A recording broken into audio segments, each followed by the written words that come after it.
Good morning students, welcome in bio class.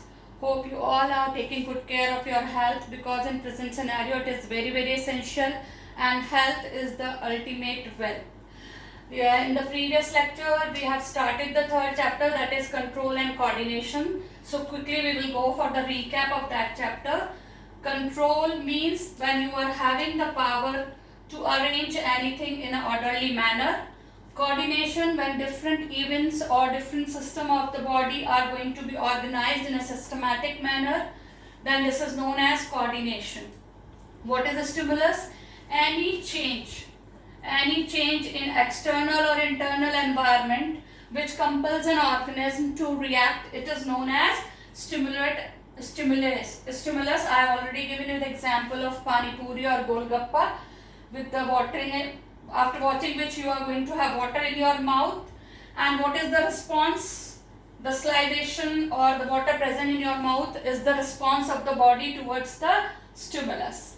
Impulse is a strong desire or strong urge. Receptors, there are 5 receptors in your body which are going to receive the stimulus from the surroundings. They are number 1, phonoreceptors, present in your ear and helps you to detect the different type of sounds. Photoreceptors, they are present in eyes and they help you to, all the visual stimulus are going to be received by the photostimulus.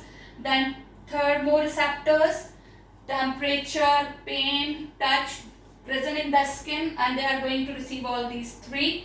Olfactory receptors, present in your nose and they help you to detect the different type of smell. Gustatory receptors, they are present tongue region and they help you to detect the different type of taste. That day I have also told you about the structure of the neuron. We will discuss it in detail now. So first of all we will discuss the types of neuron. There are 3 different types of neurons. Number 1, sensory neurons.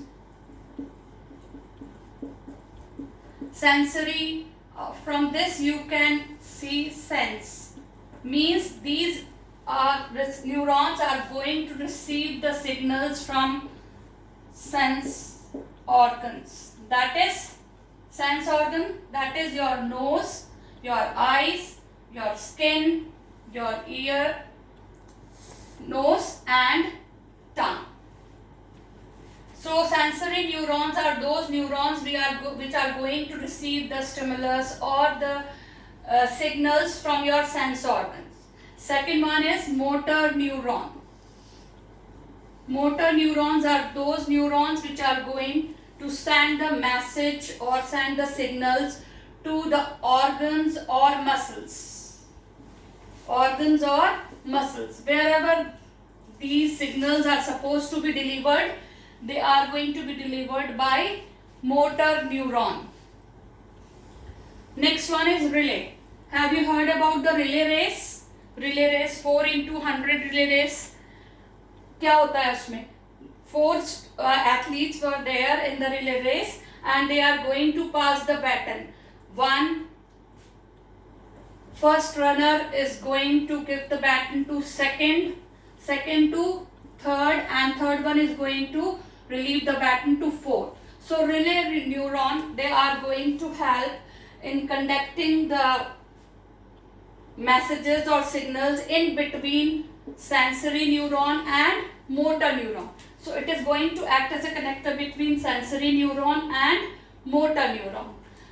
Now I am drawing the diagram just to tell you, depending upon the presence or the absence of myelin sheath, they can be categorized into 2 different types. Again you can say, first one is modulated.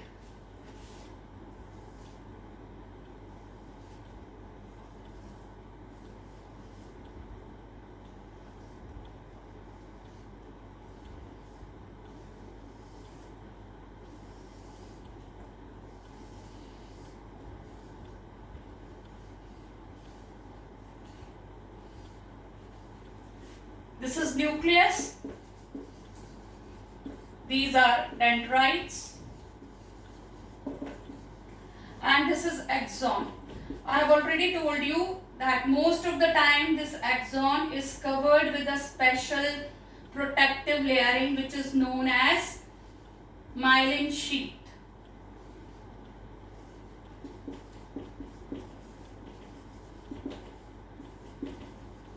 This protective covering, myelin sheath. So those neurons which are having this protective covering of myelin sheath, which is made up of proteins and fats, fatty substances and protein they are made up of, then these kind of the neurons are known as medullated neurons.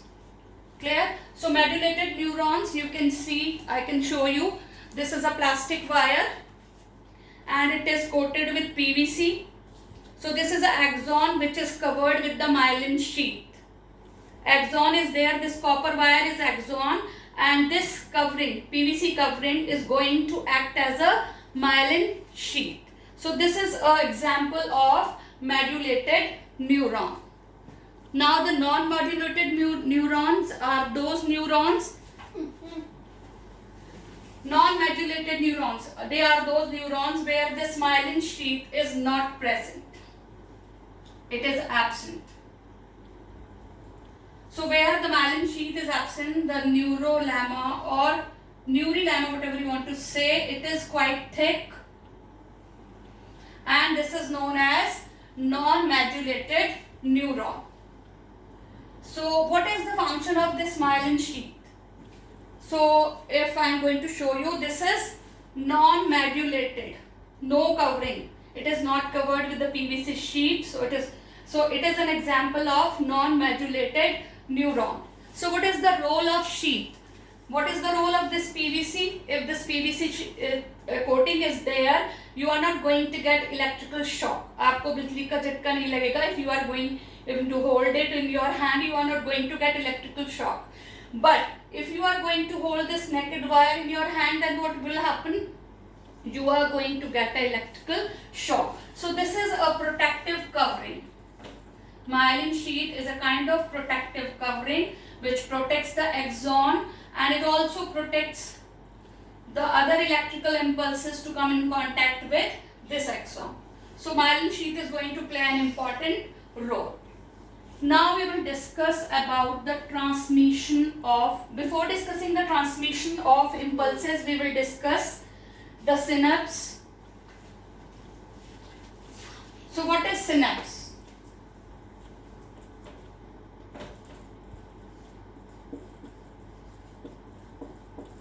Two neurons are never in direct contact with each other. Suppose this is neuron number 1 and this is neuron number 2. They are never in direct contact with each other. There is a small microscopic gap between these two neurons, number 1 and number 2. There is a small microscopic gap between these two neurons, and this microscopic gap is known as synapse. So they are not in direct contact. The nerve endings or the axon endings of one neuron, they are little away from the dendrites of the another neuron. Now the next one is neuromuscular junction.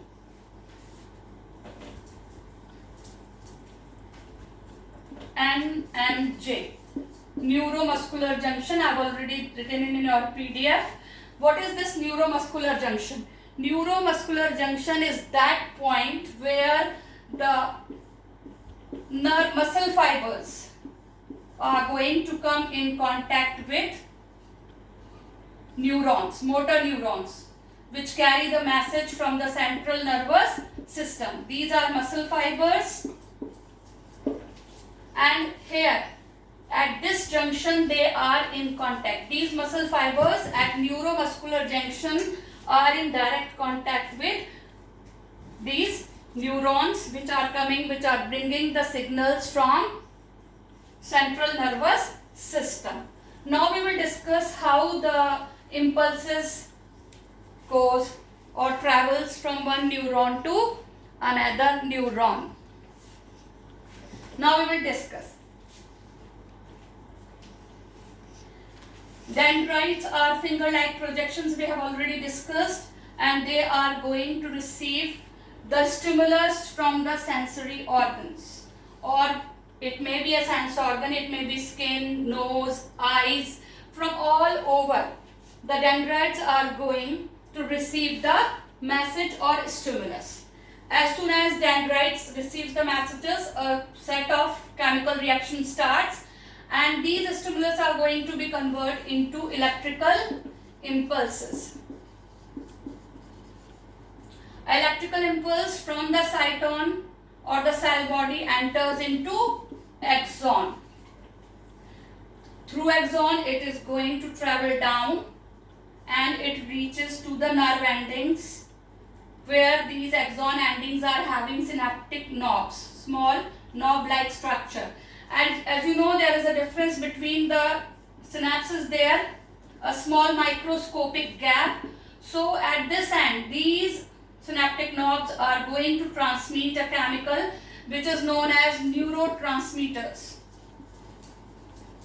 And with the help of these neurotransmitter chemical, when it is released, the impulses which are coming down through this axon, they are going to pass this passage with the help of this neurotransmitter and are going to be received by the dendrites of another neuron. And same type of the chemical reaction starts again, and it's keep on happening till they reaches to their specific destination place. It may be a muscle or fiber. So that's all for today. Next time we will discuss about the reflex action and reflex arc. Till then, bye bye.